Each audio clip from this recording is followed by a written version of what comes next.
All right, says we're live. Right back at you. It's beautiful to have you here, everybody.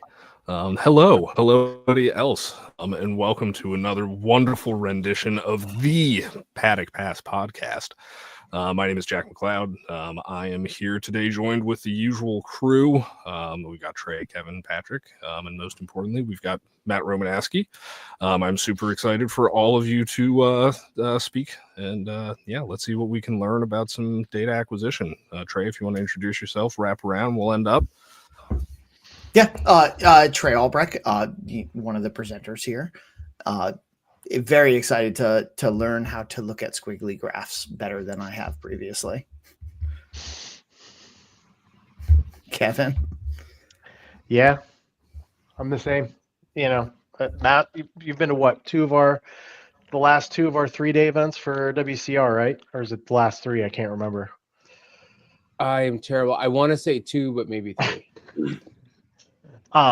Yeah, and Matt's been at those events and done some really good classes on data, and just I feel like it's just scratching the surface. And I think this is one of those topics that's pretty important as you keep doing this. So I'm glad we could get him on the show tonight to talk about it. I'm Patrick Harvey. I don't know anything about data, and I hope to learn something here tonight. I'm Matt Romanowski, and apparently I'm the one that's supposed to know about data tonight. I think that's a very fair start. So, kind of the first question is, how are you here? And kind of give us the resume. I've heard lots. I've heard lore of Matt. I don't know a lot. I would love a little bit of background information. So I'll give you the background. How I'm here, I'm not sure I know the real answer to. But so I grew up. My dad was into cars. He worked at Keystone Automotive when they first started out. He was their first warehouse manager. He was in cars and stuff for a long time, in the automotive industry and into cars. When I was a kid, we would go to the local Saturday night track, and it was more than that. Like if it was Friday, you could go to this one. Saturdays, you could go to this one. Sundays, you could go to this one. And then when I got a little bit older, I replaced my older brother, and I'd go to Englishtown drag races. And I just always loved cars. When I was 18, my best friend let me autocross his Porsche 914. And I immediately sold the car I had, started looking for a 914, drove a junker to school, found one, started tracking it, and then just kept getting deeper and deeper. In college, I picked somebody up at the mechanic. Like it was a Porsche Club friend, and she said, "Hey, can you pick me up at the shop?" And I was like, "Yeah, no problem." And I went in, and he had a Formula Continental on the alignment rack. And I was like, "This is pretty cool." And it was like, I don't know, Mark's was 25 minutes from school. So I said, hey, if you ever need some help, let me know, and I'd love to help you with this thing. So he was a man of few words, and then he called one day. He's like, "Yeah, if you want to help, I'd take some." So we hit it off, and then pretty much I commuted to school, so I'd schedule all my classes. I took all the 8 a.m. classes because I could beat the commute, and then I'd be done at noon so I could beat the commute. Well, then once I started playing with the Continental, I went to school till noon, got whatever I had to have done, and then I worked all night on race cars. That's wild. Yeah. What do you think of the Formula Continental? They still kind of exist, but they're not super big anymore. They do. So racing changed so much. Back in the 80s and stuff, you'd have 40 or 50 of them at an event. And when we ran, you'd have 12 to 20. Now, I was actually, before I came here, I was reading the NER annual magazine, and they didn't have a Formula Continental champion last year because not enough people ran in the division. A lot of them run the F2000 series, which is a fantastic series, really high level competition, great cars, great racing and everything.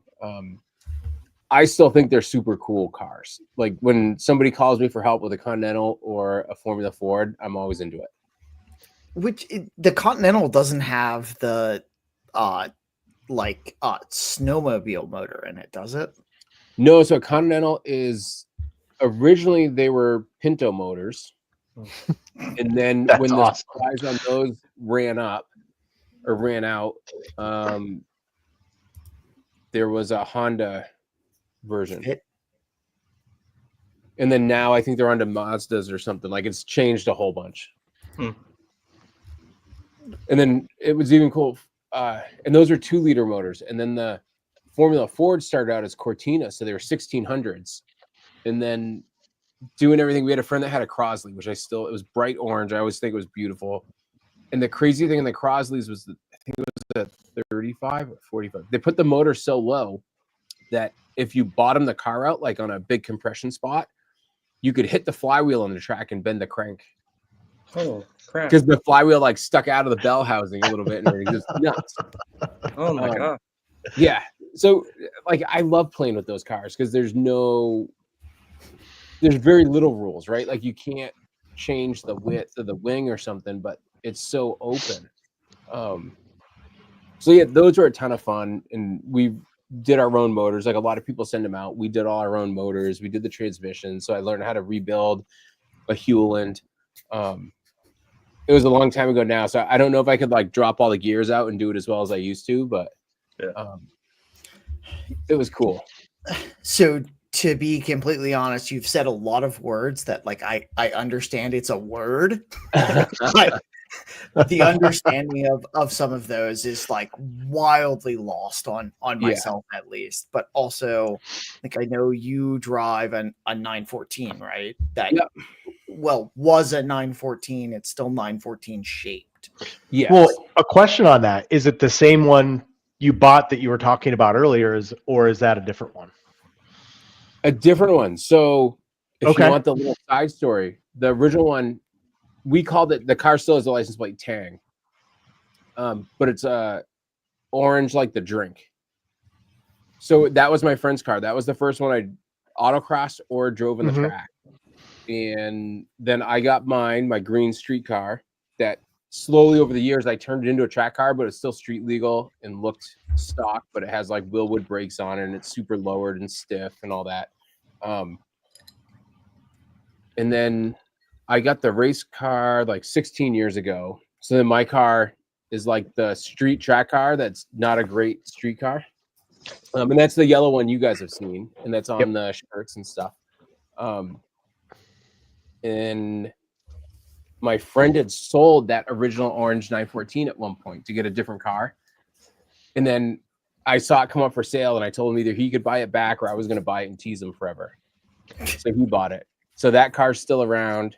My original track car is still in my garage and the race car.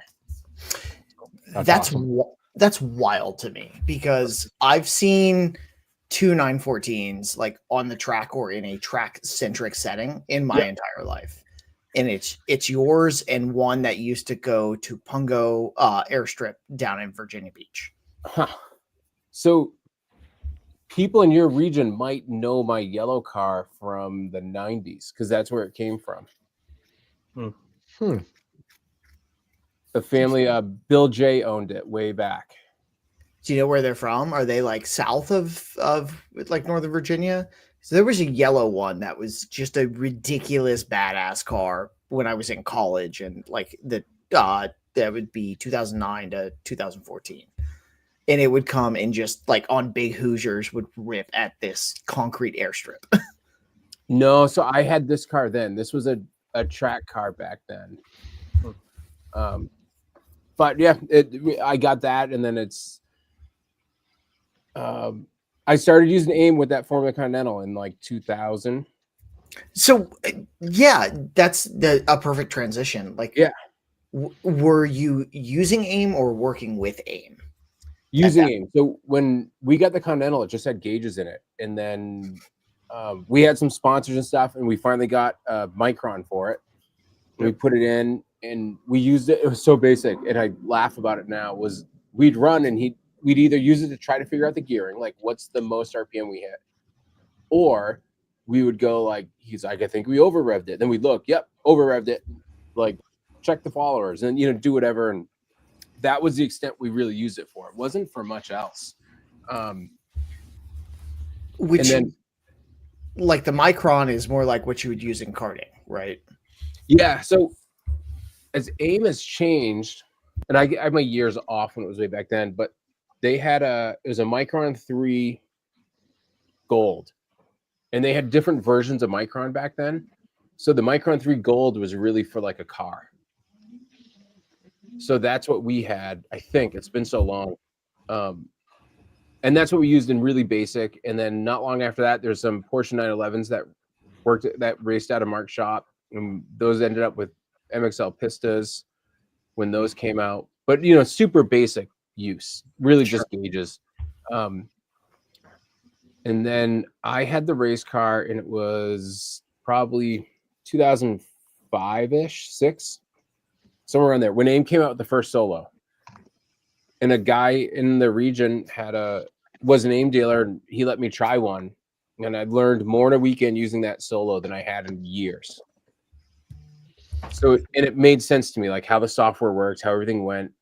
It just made sense. So I started using it, and then I was helping everybody. And then I said, this is sort of stupid. You should sell it too. When I became a dealer. And so in like 2006, 2007 era. Yeah. So that's wild. And that was also like the Solo 1, right? Or the yeah, I started out with a plain Solo. So as far as I'm aware, because like Solo 1 still exists. Yeah, exactly. Yeah, he still got it. Like, That's awesome. It's still a thing. But that you're talking about something that's literally 20 years old now. Yeah.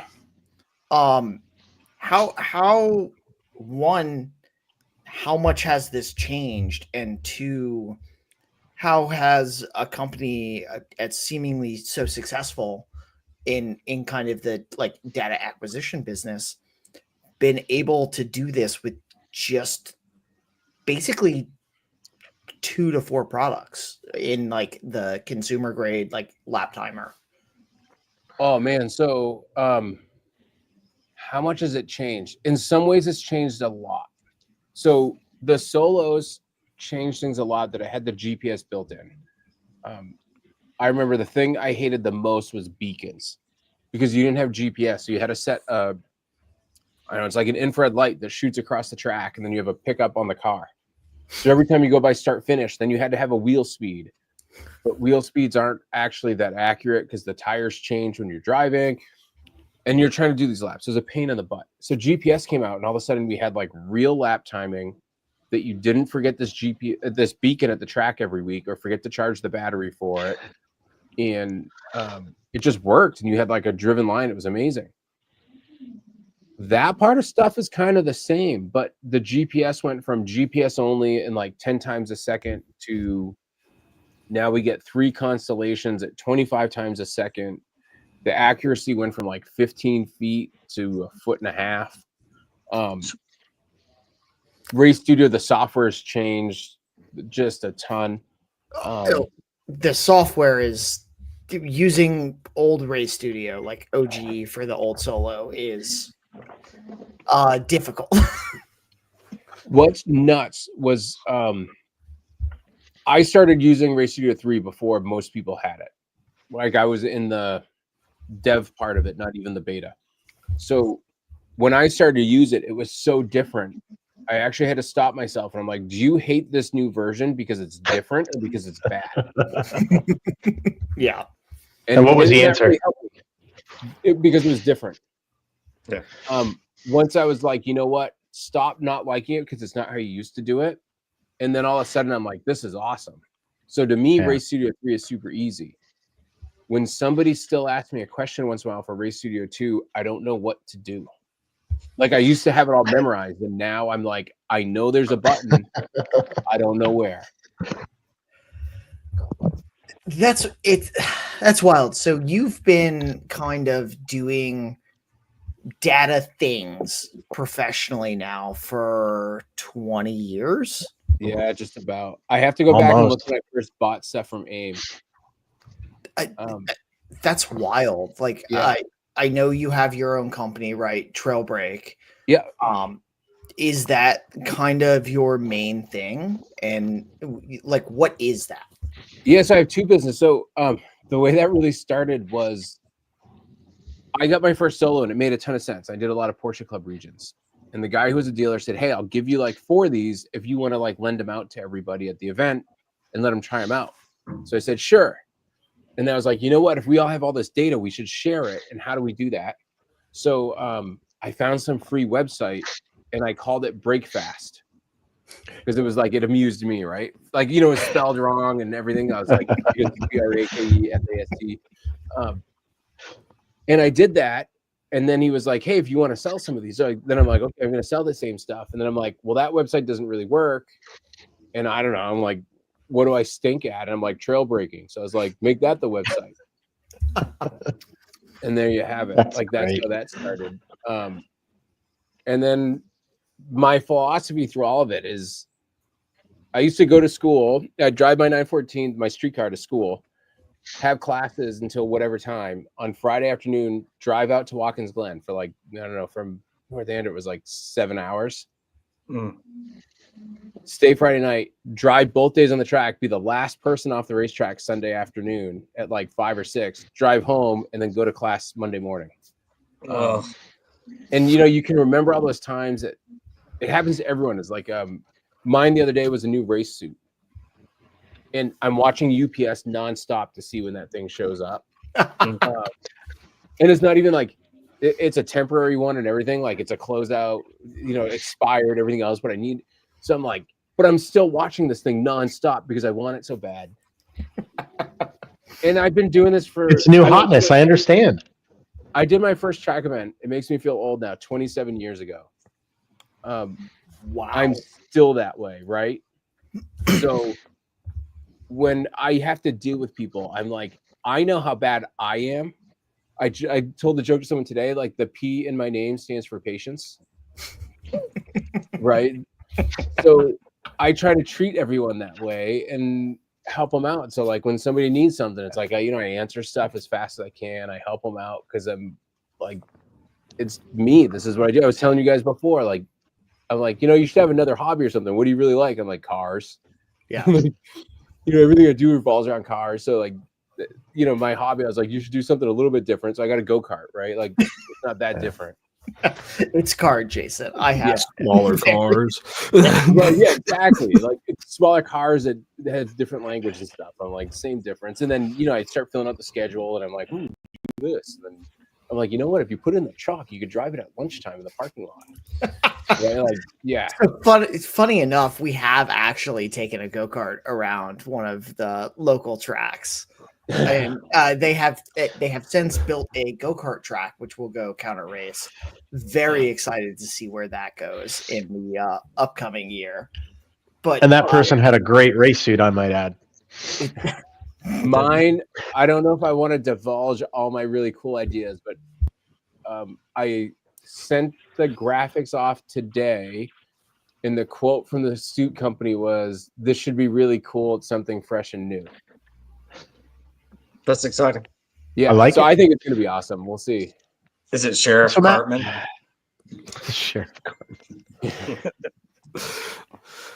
So I got a question, Matt. Going back to when you mentioned just starting out with the AIM stuff, right? You said you got a couple of AIMs from your dealer. It was like let people try them out. Yeah.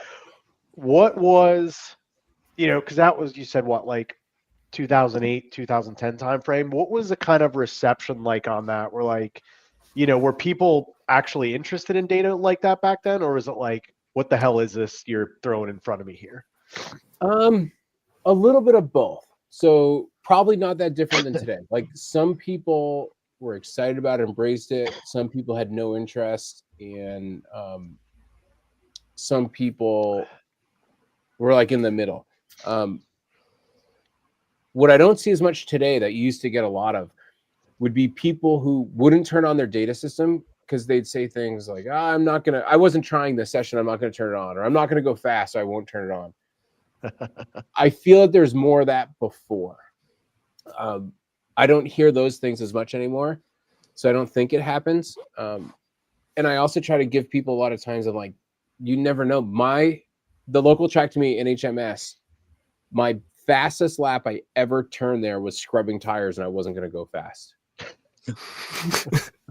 Yeah, your fast laps don't necessarily always feel fast, right? Right. Yeah. Just kind So of I tell everyone, I'm surprising. like, just get data and video every time. You can delete it if you don't want it.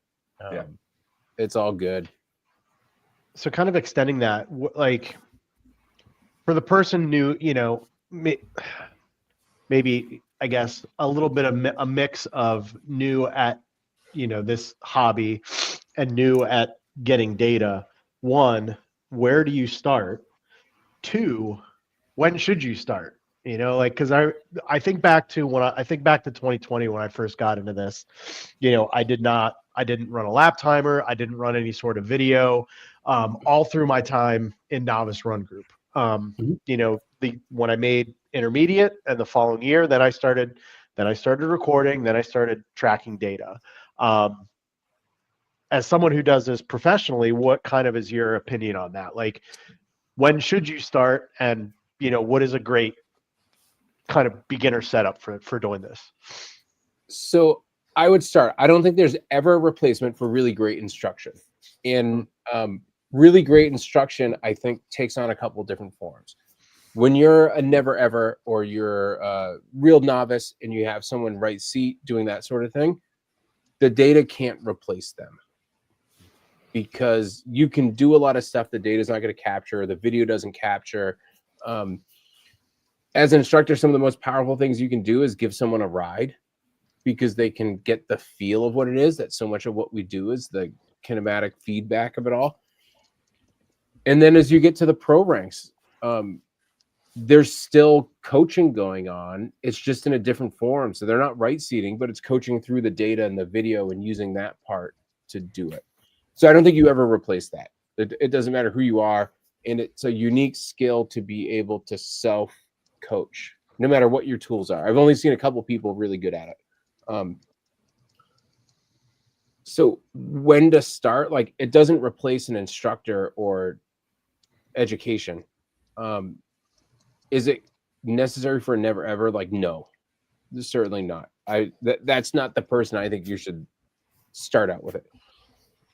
Once you're an intermediate and you're trying to really improve, and you've kind of got the line down, you're working on exit speed, trying to make the line more consistent, maybe trying to get the braking right, I think that's a good time, because now you know what you felt, you know what you think you did, but you can check the data and see, is that what you really did?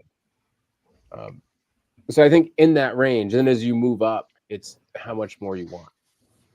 The question of what to start with, I think, ends up a little more complicated, because it depends on your car. So my 914, when I got it, I had no data, right? Like, it's an old car, there's nothing. So if I had to guess, I've got 100-ish channels, 96, 98, something like that. That's awesome. And I don't know how much it cost me to do all that, like $10, $12, $15,000 or something, like a lot. Yeah. Well, if you told me you had a new-ish, like a E46 BMW gives you a ton of stuff. A Mini Cooper gives you a ton of stuff. A 2005 and later Porsche gives you a ton of stuff. So for what cost me $10,000 might cost you $799 in a Solo. Yeah. So that part depends. And then I always ask people, I'm like, what do you really want out of this? Like, what's your end goal? Like, do you want to have all the data? Are you going to use it all? Or are you just going to, like, look at your lap time, look at braking a little bit, and move on? So, like, what? Yeah.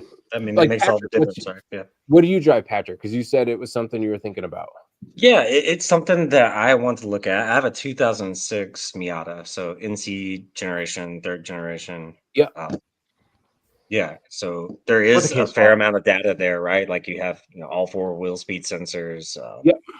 Yeah, it's on Hall Tech already. So I think I could incorporate a Solo into my system, and even the AIM dash, and have a fair amount of data just to right off the bat, Yeah, so like you're in one of those kind of middle ground spots. So you have all the engine data and throttle input from the Haltech. I think of data to start as a driver, and I go, I only get to do 3 things. I can like hit the gas pedal, I can hit the brake pedal, I can turn the wheel. Yep. So in the ECU, you already have how you hit the gas pedal. Nothing replaces a brake pressure sensor, but longitudinal Gs are really close. It's in the minute detail that you start to lose it, because then you're like, well, is that engine braking or real braking? Is that a full lift or is it the brake? Right? But you can get a lot just using longitudinal G, like 80% of a brake pressure sensor. And then we have steering. That for a long time, I don't think I put enough importance on steering position and how to use that. So now I go like, it is as necessary as I thought. You can do the same thing. You can get out of longitudinal G forces, but that waits. It has some delay in everything and how the vehicle responds. So it's not quite as good. Yeah. So you could put a Solo 2 DL and be able to, you can get a analog converter and put 2 sensors on it and have a really stout system that's going to have all your stuff and the engine stuff. But it's not going to replace your gauges, and it doesn't have any alarms. Yeah. But that's sort of the cheapest way. Yeah. And then from there, you can go into one of the dashes, and it's 1,200 or up to 3,200. So I'd say, like, do you want a dash replacement? Do you actually want the alarms? Do you, like, how deep in this do you want to get? I don't think I want a dash replacement, but I do want to, I'm currently on a Catalyst and I am wanting to, I want to go faster. I want to, everybody wants to go faster, right? So these are things that Trey and I have talked about that we need to start like logging and comparing data and, doing it more effectively. So I don't think immediately off the bat, right? Like I don't need to have a dash. I think I just need to start with the 3 basic things like you talked about: throttle, brake, and steering position, right? Yep. So what's wild to me in that situation, I know, Matt, you might not know off the hand, but I do know it has a factory steering angle sensor. So this is where, like, in all the stuff that manages to stick in my head, I don't remember those parts as well. Yes, sir. But AIM, it's interesting when you said AIM only has a couple products before, to go backwards and then come forward a little bit. So holy cow, like I can see all my inventory. If I go through all the stuff AIM makes, like there's all the go-kart stuff that's separate. Yeah, they got a ton of stuff. There's they make a steering. They make a steering wheel, don't they? Yeah. There's PDM 08s, PDM 32s that do all the power management in your car, right? It replaces the fuse box, it does everything. There's Evo 5s and Evo 4s that are separate loggers and displays, like really popular in a Formula Continental because you don't have the room. Yeah. There's an MXM that's popular in a Miata. That's a smaller display with less information, and it's a LCD screen instead of the TFT. There's 4 TFT screens. There's Solo 2 DLs. There's X-Log, which is super cool. I don't have one here to show you. It's like, it's a different shape. It's the size of a pack of cigarettes, and it has the GPS built in. It'll connect to the ECU. It's a Solo 2 without a display. It'll take analog sensors, and it's a little bit cheaper than the Solo 2. It's amazing. Yeah. Super, super cool. I think in a lot of ways. There's an X-Log that gets used mostly on motorcycles. And then they have a motorcycle line of ECUs, and they're starting into some 4-cylinder stuff, and that'll keep going too. And then there's keypads that work with any ECU system. Man, a host of sensors and cables. And then one of my favorite, I didn't mention before, is there's 4 different Smarty Cams. And then what the Smarty Cam does is it gets real-time HD video, and then it takes any data you have available and you can write it on the video. So you can have lap times, predictive times, position, throttle, brake, steering, and then anything else you have. Like you can put, I have a tire pressure kit, so I can have my tire pressures on my video. You can have tire temperatures on your video, whatever you want. That's cool. Yeah. I think that's going to be my next purchase, is a Smarty Cam. Just so nice. It's the easy button, like no more having to like sync my video with my data anymore, and like It just works. I tell everyone, Yes. I'm like, get a second card. So when you take one card out, you put another one in, and then the thing just works. And it saves you so much time. So when you're at a race weekend or a DE and you only have like an hour and you got to get the car ready and get you ready, you can actually look at the video without doing extra work. And when you have a Smarty Cam, when you put it in, when you go to analysis, what's so powerful there is it syncs all of it with the data. So now you have squiggly lines and the video view. I get See exactly what you're doing. It was pretty neat. I've got a YouTube channel, and I actually put a video up that showed that pretty well today. And it was looking at oversteer and understeer, and you can see in the graph when it shows that it goes to understeer, and you can see the video, and you can also see the throttle trace go up where like I was coming to the apex, I slammed on the gas, right, and then the car pushes wide, and you can see it all. That's awesome. Yeah, it's so powerful. It's I can't imagine doing the video review and stuff off a GoPro. It's so much harder, or any other camera like that doesn't have everything. Yeah, that's always been kind of my like not complaint, but like, you know, the Catalyst seems like such a nice device, right? Like it gives you that audio feedback in the car while you're on the lap. I mean, my Solo does that, right? Like I get green and red bars, so I, know somewhat what I'm doing. Yeah. But at the end of the day, like being able to pull that, like at our events, when we're hanging out in the classroom around a fire, grab my laptop, load all my data on it, and just start looking at it, that night and figuring it out. And you can't really do that with a Patrick, correct me if I'm wrong. No, but yeah, you can't you're do that with the 100% Catalyst. Right. You're looking at rough estimates of stuff. You're not really looking at data. You're looking at rough positions on track. You're looking at just G meters, and that's it. You don't have any throttle inputs. You don't have any actual real data that's being recorded. It's just based off the camera and predictive stuff. That's it. Yeah.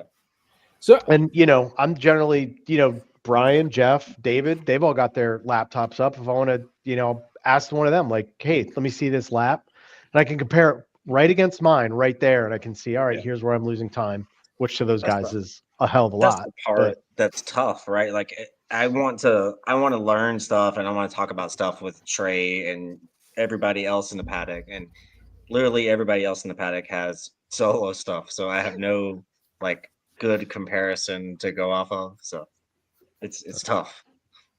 Yeah, and I think to me, when I look at it and I look at all the different ways, because there's smartphone apps. Yeah. I love when somebody gets a smartphone app for really two reasons. If they decide they don't like data at all, it's cheap. It was super cheap, and they didn't lose any money. They're not frustrated they bought a $20 app, right? And then I don't feel bad that they bought whatever and they never use it or they end up selling it. More often, what happens is they use it and they get frustrated. And then I'm like, look, before you buy an OBD2 cable and a GPS and you do all these things, for less money, I'll sell you a real device. So to me, it's like, it's a total lead into people getting data. So I love it. Yeah. I think the Catalyst works well for someone that wants some sort of information or feedback, but they don't want to put a lot of effort because it just does it and it tells you.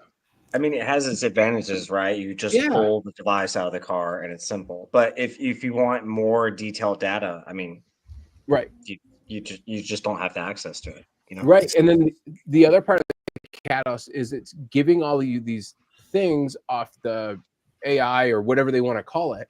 Yeah. But that's somebody's opinion that got made into a mathematical model. Yeah. It's like some of the feedback it gives you is completely nonsensical. It just doesn't. I mean, I'm sure you've seen it a ton of times. It just does not, just does not work. I learned it whatever in school, and it was GIGO, right? Garbage in, garbage out. Yeah. It only knows what you did. So if you always drive the wrong line, it's just going to tell you to do the wrong line more. Exactly.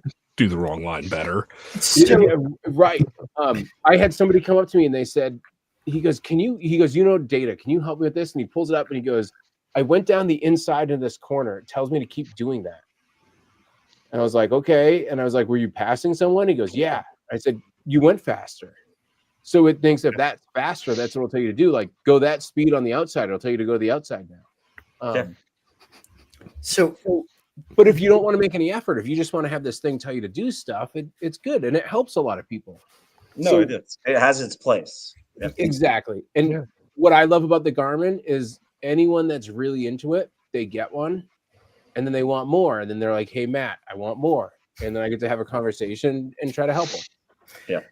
So this stems a very like close to home question, since like I work day to day kind of in AI workspace type things. Mhm. Do you see a place moving forward where there is value in training AI models on good data to like do kind of that, but actually trained on legitimate data? Because the Garmin ecosystem seemingly is just learning on what is best for what I know. Yep. It's not trained well. Without a doubt. Like, there's no question. And I'm not privy to it. Like, what's interesting when you look at the very top level motorsports, or the other one I always throw in is America's Cup, because I don't think there's anything in the world that has more technology in it than America's Cup. Sailboats. Okay. Yeah. Yeah. But when you look at F1, the technology that's there is incredible. So I don't have the thing. They collect something.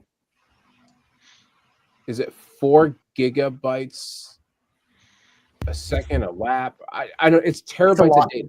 I could actually figure out that number for you. Yeah. Like I work with Palantir, Yeah. which works with Ferrari. Yeah. So I could, it's they report the numbers, right? Like, you can read an article and find it, and who knows if Yeah. that's even really the most accurate number, but it's giant amounts of data. It's a lot of And they data. Yeah. Everything. I have a picture I could email you that I one of my favorite things is Instagram, because you can look at people's pictures. And there was a picture of whoever's floor, and it was on the stand, so you could see the car side of the floor, which to me is more interesting because, like, the aerodynamics, I'm like, wow, that looks crazy. The other side, there's all these, like, it looks like wires. There's this white everywhere. Those are the pressure taps. So they have pressure sensors all over it. And there's hundreds of channels of pressure data. And they're collecting all this and they're doing it all. Well, then they have tons of AI that they know when it was good and when it was bad. And they can put that together. So it's making inferences about way more. So I think on the mechanical side, they can do it really easy because they have known parameters and things. And then they build tons of data out of the sim. Yeah. And their drivers are good. Like, as good as I am, I was working at the Nashville Grand Prix, the Detroit Grand Prix. Roger Penske was there. His people got busy, so they didn't call my people. Like, I still don't have that ride. You can give me a perfect lap. Like, I can look at my data. I can tell you everywhere that I screwed up, and I can tell you that I try to make it better, and I do, but I can't always do it. So how do you distance yourself from that, right? Like, part of your career and your professional life is analyzing other people's data and your own.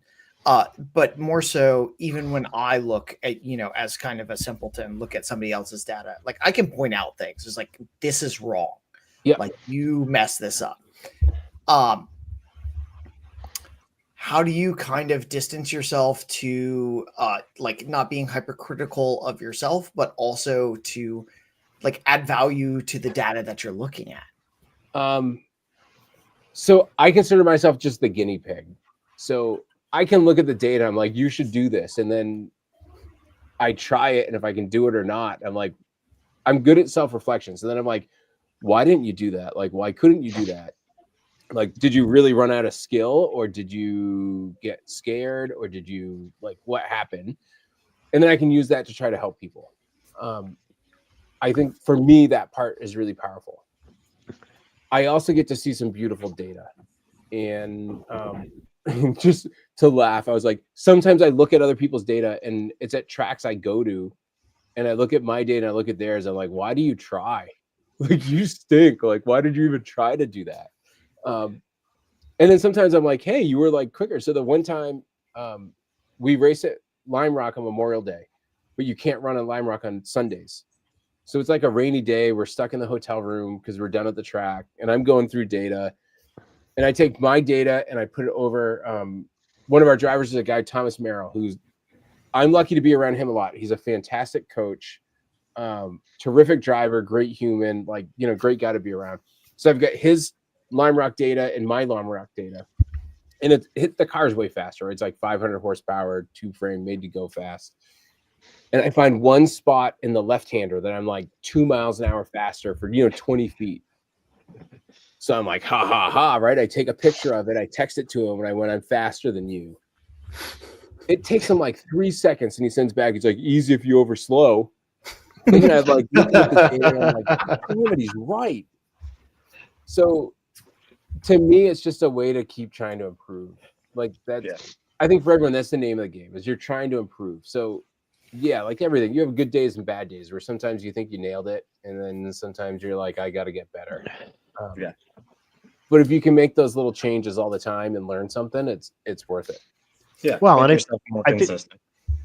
think you bring up a good point there, Matt, right? Because like on some level, to analyze your own data, you have to have a thick skin because the data doesn't lie. Yeah. And if you suck at at the whole track or a particular point in the track, it's going to be blatantly obvious on the data. And you have to be able to sit there and be like, yeah, I did shitty there. Like I can do better. I think one of the things that you guys have going on that is rare, as I see people around the country and everything, is you guys are all friends. Like you have an awesome vibe in the paddock. So there's no like stigma to stinking, right? Like everybody looks at it and they're like, I stink in this corner. And everyone goes, yeah, you do. How do we make you better? Right. And it's like the group brings everybody up and helps everybody, not just going like they stink. And I think that culture and that vibe in the group is critical to making everyone better. So I look at my data and I'm like, yeah, you stink. But then I also look at it and I'm going like, you're doing this for fun. Like, you don't have a Penske ride. You're not getting paid to do this. Like, you know what? Sometimes you stink at it. Like, I like cooking and every once in a while I burn the crap out of something and we eat pizza. You don't have a Penske ride yet, Matt. That's right, yeah, because there's still time. Only busy people. I think I'm only like 6 or 7 months older than Fernando Alonso. Yeah, there you go. It just it can happen. So that actually Lance Stroll is driving for Aston Martin. Come on, like how can you not get that job, get that seat? What do you mean? Everybody loves to pick on the guy, right? But when you look at it, you're like, okay, is he the worst one in F1? Like, no, like no, he shouldn't even be there. But you're like, even if we say he's bad, he's one of the, so now he's not one of the best 20 drivers in the world. Is he one of the best 25, 30? Like, he's still one of the best in the world. Yeah. I might be the third best 914 driver on the East Coast. You never know. Because there's 2 914 drivers? Right, exactly. I'm in the same boat. There's not a lot of people who drive old shitty Hondas. Right, but you're just like, you know what? It's fun, and this is what I got. And every year, every once in a while, I'm like, you know what? You can put a big splitter on there and get a wing and like trim the. And then I'm like, you know what? You can keep running what you got, and if you go faster, you actually drove better and went faster. Yeah, I do agree with that. Is in something that is always lost on all of like the racing community, regardless of the discipline, is money makes me faster. Period. End of story. Basically, we can always just add money, and then I go faster. Yeah, doesn't make you a better driver though. It does not. Yeah. I do think you had a really good note, and we do currently in this region and kind of in more so the greater like East Coast SCCA centric things, people aren't afraid to share their data. And I don't think you should be. Like, I'm not personally doing anything wrong, like with my car. It's a legal car for the classes I run, and I'm happy to share my data. If I can make you a better competitor, why would I not do that? Yeah. Because it elevates me as well. But it does stem kind of one of my next questions that I've seen starting to pop up in different series is using data acquisition for compliance. Have you dealt with that at all? And what does that look like? Yes, in a few ways. So I do a lot in Trans Am. So Trans Am 2 has a lot of spec stuff, like it has spec gear ratios and stuff. So transmissions are a really easy one. Is if you have spec transmission ratios, if you take RPM graphs, like all the rising runs should be about the same, right? Like you have some tire difference, whatever, but they're the same. So you can use data to do that part really easy. And then certain parts, like if you look at all the cars' acceleration, and there's this big plot of a whole bunch of them, and then there's like a couple outliers, you're like, hey, something's up, right? So those parts are easy. And then compliance depends how far it goes. So I help a lot on the surface of things, but because I help teams too, I try not to get really deep in their compliance. And AIM has a lot of great people. One of their national training manager, Roger Goodell, helps people a lot and helps the series do it. So like when somebody wants to do something, I will send them to Roger only because I'm like, if I put this all together for you, I'm also the one that knows how to make it not get shown. I'm sorry. What's the compliance guy's name? Roger Oh, Goodell. Roger Goodell. Not like Roger Goodell, Not like NFL. No, Caddell. Okay. I thought you said Roger Goodell. I was like, No. NFL Commissioner Roger Goodell. Oh, okay. I got you now. Yeah. All right. We're good. But Roger's helped me out. Like, so I think Mazda is one of the coolest racing programs with their SMX. That they put it out there that all these cars are the same, and it's just awesome racing. And Roger and Mazda do all their compliance with AIM, and it's super powerful. Like he can go through, and then they even take it one step further. So when they review the data and they have specific channels they have to log and everything, if somebody's transmission's running way hotter than everyone, they're like, hey, you're like something's wrong with your transmission, fix it so you can make the race. Or they monitor Lambda and stuff, and they're like, hey man, your car's running lean all the time, something's wrong. So they take it one step even further. Yeah. No, that's quite a few steps further. I was going to ask you a little bit more about really how we can use this data from an instruction standpoint. You mentioned something earlier that I really liked. The data isn't going to teach you how to drive. It's not going to coach you. And the flip side of that is that it is at least going to point out those teachable moments. Are there, again, you've given a bunch of examples, even with your on throttle leading into understeer, various situations of, oh yeah, I was absolutely flat out through that corner. You weren't. Right. Are there any other really good, specifically instructable data points that we can use with AIM? Definitely. So just off a speed trace, when you look at a speed trace, in general, you want it to come up and then go down pretty sharp, like a sawtooth. Mm-hmm. Yeah. Right? Because there's no coasting. You gas, brake. And then if you have a slow corner, it's going to be sort of V-shaped. So I'm always terrible. There's too many tracks in my head. Summit, when you come down the chute, the turn to the left. So before you do the carousel. Yep. That corner's pretty slow. So it's like you get in and out. It's sort of a V shape. Is that the trigger? Yeah.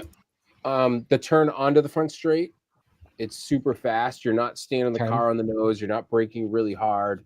That one's more of a U because you're braking and going, right? Like it's just a brush of speed and then acceleration now. Yeah. So if you just give me a speed trace, I can tell you a lot about what the driver does. Yeah. And certainly on a more beginner or intermediate driver, without a doubt, you can see these things really quick. Matt, speaking of a speed trace, there we go. Right. Yeah. I know. I pulled it up right before we started, and I was like, "Oh, this is easy to pick on Trey." Yeah, it definitely is going to be easy. Is this your new Sport 3 record, Trey? It is. So the one outlier is this is coming over a OBD2 to a Yeah, it's solo. real steppy. Yep. Outside of that, it's valid like speed and data. Yeah. So I can see that corner. What is that, 6 right there, where it's like a sweep in section? Oh, sorry, section 7. See, that's like a sweep there, and then we got another sweep kind of right after that in 8 and 12. So my first question is, Matt, you look at this, right? Somebody says, okay, here's my best lap. Yep. We have like kind of sus data, but it is valid, right? It's all good. Your data's fine. There's nothing wrong with looking at this. What's the first thing that stands out to you? So when I opened it up, the first thing that I saw was you're breaking into turn 1. This cliff?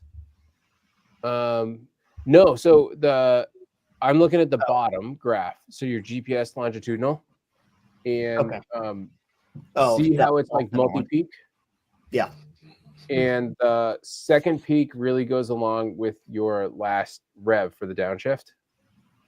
Interesting. So your heel and toe is suspect. It's funny because the car rev matches. Really? So it's just me sucking even more. Which is actually probably valid. Because if you look at the last brake zone, and that's a pretty good brake trace. This one here? Yeah, that's pretty solid, right? Like you got a hard hit and then a smooth release. Yeah. The first one is a little rough. And because I looked at this quickly before, I don't know what kind of mouse you're using, you can either hit the up key or you can scroll in with your scrolly wheel. Like right where you are on the key on the cursor. Yeah, there we go. Okay, so now if you go where your throttle position starts to go up, to the right more at like 600 feet, a little bit before that, it's like 550 or something. I was looking at the wrong one, but perfect. So look at where you are in the corner, and if you click the top right of the map view, the top right button to make the Google Earth behind it, click that one. So now we're going to have it overlaid, and we can see where you picked up the throttle. Oh, okay. So if you step the data back like a little bit to where you first did that hit and then you came out of it, so you can click the right arrow to the right a bunch. Nope, other right. There we go. And stop. Go back one. So look where you picked up the throttle. Too soon. A little too soon. And that's why you came out of it. Yeah. And then you went back to it. Interesting. So that's one of those ones, like when you have basic data, you can pick that out super fast. And this is super common. Like what you did here, if we pull up my data, it's probably worse. I mean, it's not all great. But yeah, I mean, I definitely agree. You know, kind of. I wish I forgot my SmartyCam cable for this one, and I've had a SmartyCam for the last like 2 years. It has been one of the best things I've ever purchased because it just does the thing, and I get both of this right. And we makes can your see, slow laps look really good too. Well, it's more so that I can see. I try to mount it behind me so I can see a steering wheel and I can see my feet, and then I can see. Okay, was there an external entity involved in this situation? Right. It gives you context that you can't have otherwise. But I mean, that's a super good note. So like for what stands out for me, when I look at my braking has historically been terrible. I do think that that's lat. So Longy, this is weird to me, where it's a like long braking event, and with a downshift, but this is like a 2021 Type R, so it rev matches. So I'm not doing a heel toe situation. So why the pressure came off in this situation is How much did it change though? Not a lot, right? Is that the car just adjusting something though? Probably. Yeah. It could be you. Like, see, that's one where you'd really want to kind of dig into it. Yeah, I don't, but I would personally look at this and be like, this is not an insurmountable change. And maybe that's being too aggressive. This might be a good opportunity where we only have longitudinal G, so we're trying to infer what it was, right? Like, was it the car? Was it you? Was it grip difference? It could be like the springs settling more or something, right? Like, because it's that front G force. So we have to guess a bunch of it, but not necessarily know exactly what it is. If we had the brake pressure, then I can say this is what your foot did. Yeah. So that's why I wouldn't get as excited about that spot as I would, the one in sector 2 that we were looking at before. Not that one. That one was a shift. What's it? Yeah. So your RPM changes and you came out of the throttle. Yeah. Okay. We'd have to know, like, I've seen that where what's your rev limit? Ooh, right there. 7,200. So, yeah, a lot of times when you whack the chip, you'll lose, like, it slows it down a lot. Interesting. Yeah, that's actually probably almost exactly what happened there. Yeah. And you can zoom in more, like, and see exactly what it did. Yeah, see that little spike there? Yeah. So that's when you start to put the clutch in and it, like, whacks the chip and then your shift. That's a good eye. That's wild. It's so cool. That's a really good eye. There's a lot of power there. So then kind of the last question I personally have. So in like my race car, I have basically all of the things, right? Mm-hmm. I have a front and rear brake pressure. I have clutch actuation, all of the data you could have from the chassis outside of.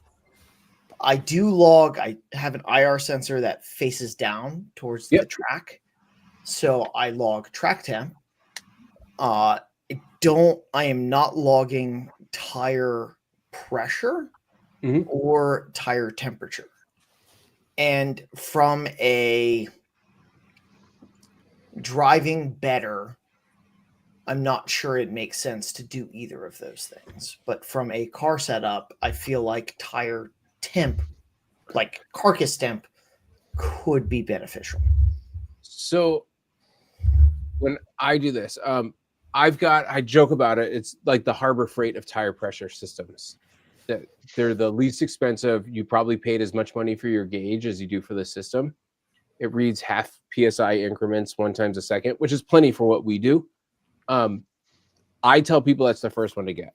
Like, if you want to go the next step, it's the first one because everybody knows what to do with tire pressure. Like, you already do it, so it's giving you more info. Like, how fast did it come up? How fast did it go down? How long before the tire stabilized? What pressure gave you the most lateral G-force? Yeah. Right? Like, all these things we can do really easy. And then if you want to make a change, you have the tools and you have the ability. Like, you can add and take out pressure really easy. Yep.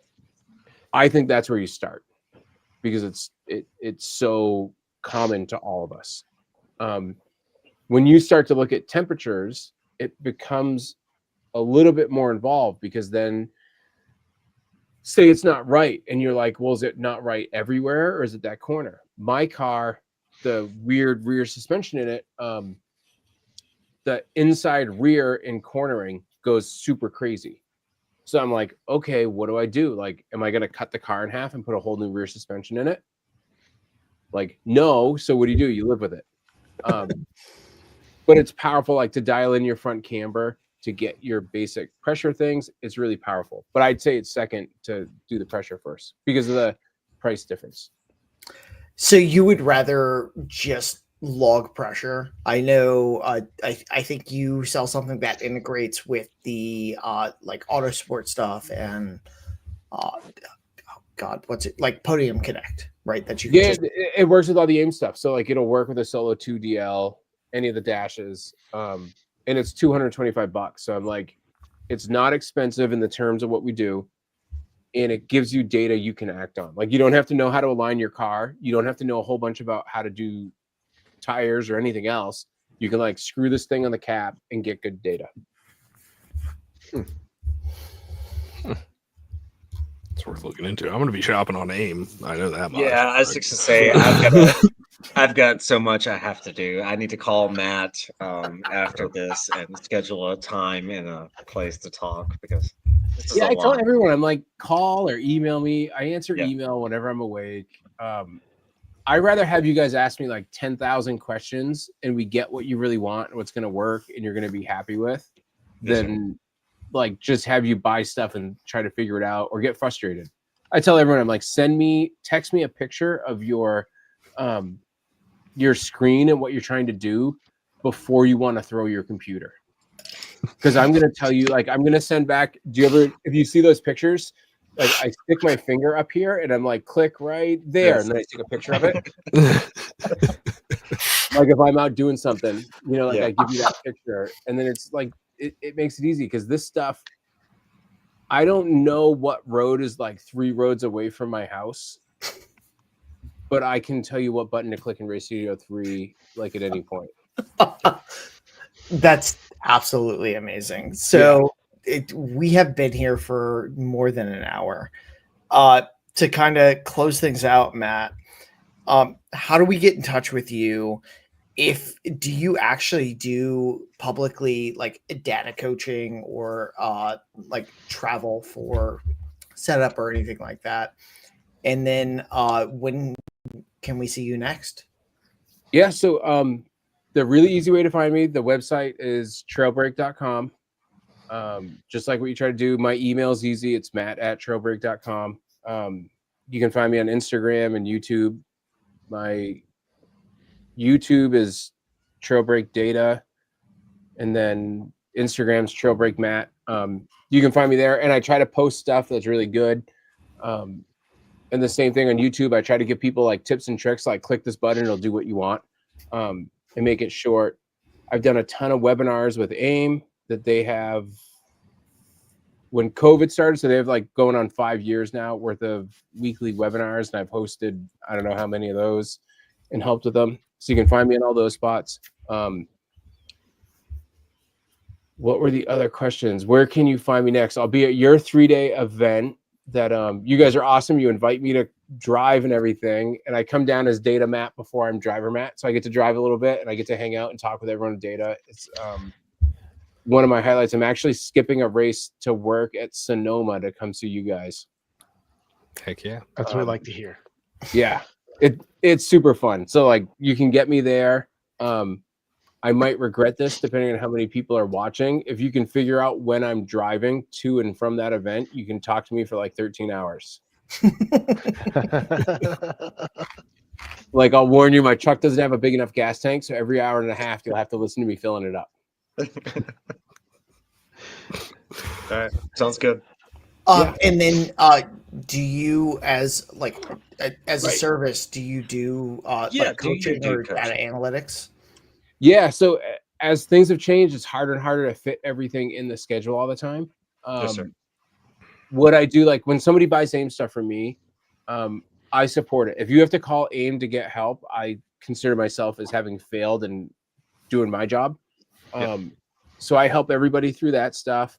The only time I charge somebody more for something like that is if you have a PDM and you go, I don't want to program it, I want you to do the whole thing. Then I like, then it's going to take me a couple hours. I got to sit here and really do it. If you're just sending me pictures and trying to do it, I'll coach you along as long as you want to help and learn. I try to people how I want to be treated. So I'm like, if they're trying, I want to help them so they can succeed.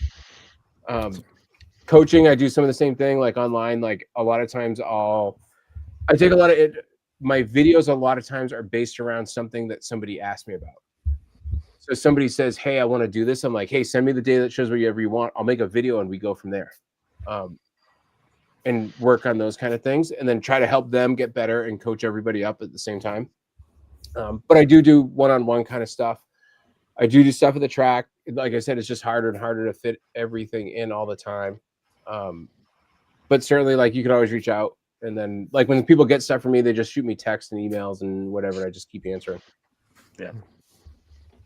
And then I love doing, like, you guys in your data guided coaching program. That's really cool. Is and you haven't set it up this year, so I'll bug you guys about it. I love doing those webinars. I love doing stuff like this. Like, let's get around and talk. And after the event at Summit, it's really cool to just be able to hang out and, like, put the data up on a screen and go through it, or do it at lunch. That stuff's awesome because so many times it starts the conversation and it lets you run from there. I mean, I love making fun of Joe more than the next person. But I will personally be reaching out.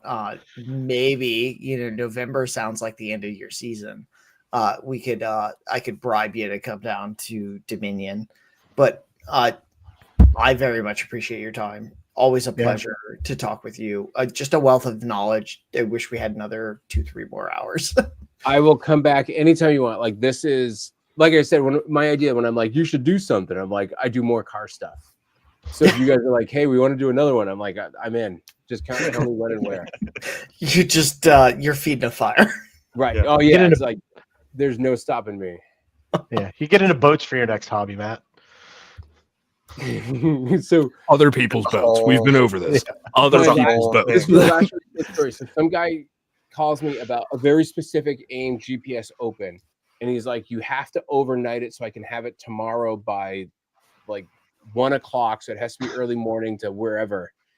And I'm like, no problem. And I'm like, I'm just curious. This is really specific and weird instructions. He's like, I'm an F1 boat driver and I'm flying to, it was like Thailand or the Philippines or something for the race. And I got to bring this with me. Oh.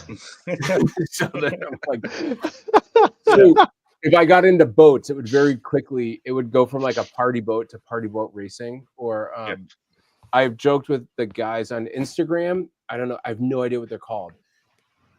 Those really flat boats in the Far East with the long prop shaft. And the crazy prop shaft and the diesel motors. Yep, I know exactly what you're talking about.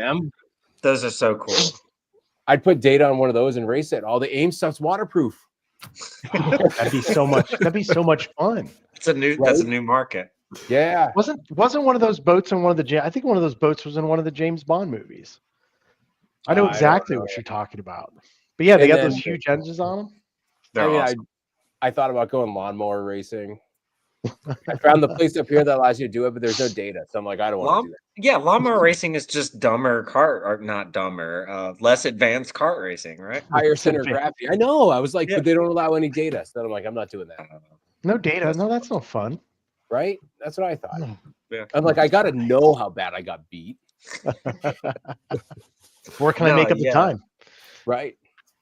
I'm so excited. I'm going to be in contact with you very shortly, Matt. I know Trey has some projects coming up. I have a ton of questions about it. Thank you so much for spending all this time with us. Like I said, fire the questions away. Don't wait till the time is right or anything else. Just like start asking. I start answering. Realize like if you text me and I don't have your number in there, I will answer forever.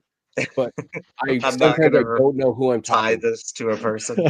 Yeah, I have no idea. Or it was actually one of you guys, Steve Martin. Yeah. He goes to all the AIM webinars, right? And I only remember this, he's from Silver Springs, Maryland, because that's where what was that TV show? Motor Week. When I was a kid and I watched Motor Week every week on PBS or whatever, it was from Silver Springs, Maryland. So I always see this guy's name. Huh. And then I meet Steve at your events and we start talking. He goes, yeah, I'm Steve. And I'm like, cool, I'm Matt, right? took 2 years before I realized what was going Kind on. of. Yeah. I hope But if you Steve want is to know how to do listening to this Delta, you right hit now and Control D or hit the laughing. little triangle, right? Like this is all the AIM stuff sticks in my head somehow. Yeah.